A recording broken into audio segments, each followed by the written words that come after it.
The wizard studies में आप सभी लोगों का एक बार फिर से स्वागत है। चंद्रयान 3 मिशन जो 14 दिन में ही लैंडिंग के 14 दिन बाद ही समाप्त हो गया था, उसके कुछ निष्कर्ष निकल कर आए हैं कि चंद्रमा पर उसके मिशन के समाप्त होने का कारण चंद्रमा के शून्य से नीचे के तापमान के कारण यह असफल हो गया था। और चंद्रयान 3 मिशन का जो प्रज्ञान रोवर था उसने कुछ साक्ष्य प्रदान किए हैं जो ये दर्शाते हैं कि चंद्रमा पर कभी मैग्मा महासागर था। इस प्रमाण के बाद चंद्रमा के जो निर्माण की प्रक्रिया है उसके कुछ निष्कर्ष धीरे धीरे कर स्पष्ट हो जाएंगे और उसी से पृथ्वी के निर्माण या ब्रह्मांड के निर्माण के भी बहुत सारे तथ्य जो हैं वो खुलने लगेंगे।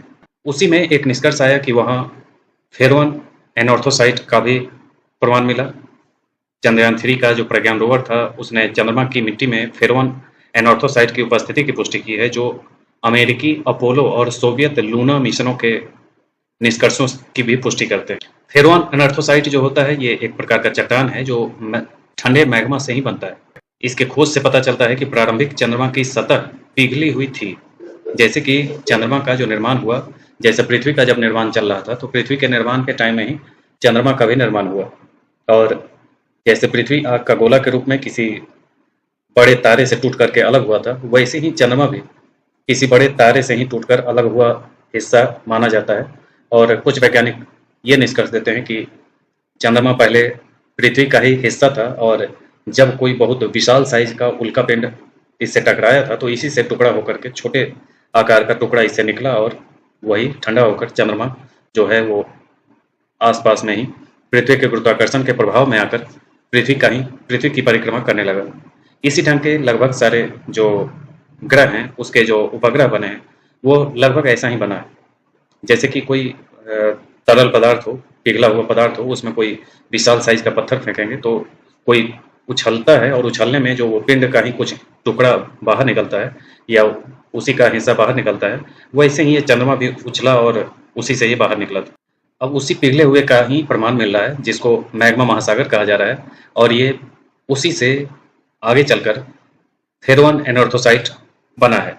ये तब बनता है जब खनिज पिघले हुए लावा से क्रिस्टलीकृत होते हैं और समय के साथ मैग्मा ठंडा होकर ठोस हो जाता है, जिससे विशिष्ट संरचना वाले चट्टान बनते हैं। चंद्रमा पर उल्का पिंड के प्रभाव से ये चट्टानें अंततः बारीक धूल में बदल गई हैं। पृथ्वी के विपरीत इसका वायुमंडल घना है और भूगर्भीय गतिविधि लगातार इसकी सतह को नवीनीकृत करती रहती है।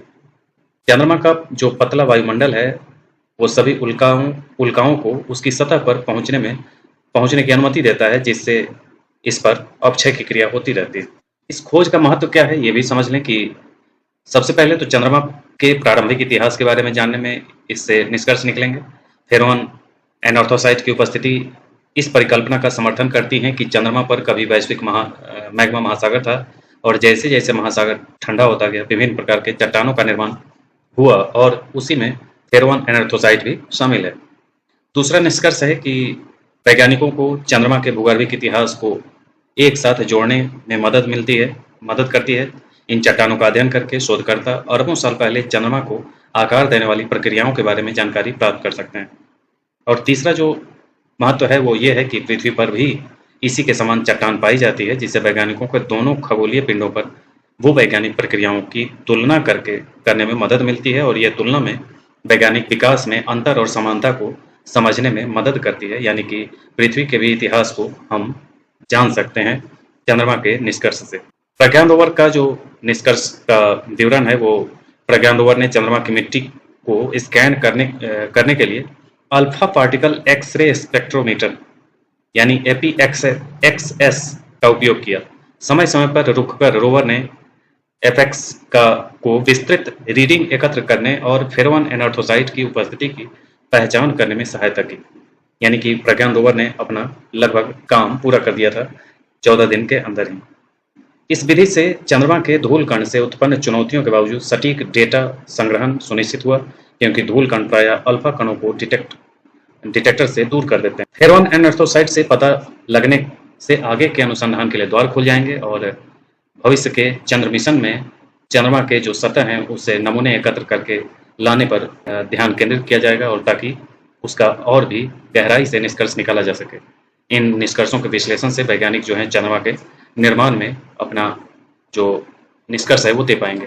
अंतिम रूप से निष्कर्ष के तौर पर हम जाने तो चंद्रयान-3 द्वारा की गई फेरोन एनाथ्रोसाइट की खोज युवा चंद्रमा पर मैग्मा महासागर के अस्तित्व का ठोस सबूत प्रदान करती है और यह खोज न केवल चंद्रमा के भूवैज्ञानिक अतीत के बारे में हमारे ज्ञान को समृद्ध करती है, बल्कि स्थलीय ग्रहों के निर्माण और विकास को नियंत्रित करने वाली प्रक्रियाओं के बारे में भी मूल्यवान अंतर्दृष्टि प्रदान करती है। जैसे-जैसे हम चंद्रमा के अन्वेषण को जारी रखते हैं, प्रत्येक खोज हमें हमारे आकाशीय पड़ोसियों के रहस्यों को उजागर करने के करीब ले जाती है। यानी कि इसी तरह जब इसके हम निष्कर्ष में पहुंचेंगे तो आसपास के जो ग्रह हैं, उनके भी निष्कर्ष पे पहुंचने में हमें सहायता मिलेगी कि कौन-कौन से धातु, कौन-कौन से खनिज इसके अंदर हो सकते हैं। तो ये था आज का मैग्मा महासागर। इसी ढंग के अन्य अपडेट्स के साथ हम फिर उपस्थित होंगे। आज के लिए इतना ही। धन्यवाद।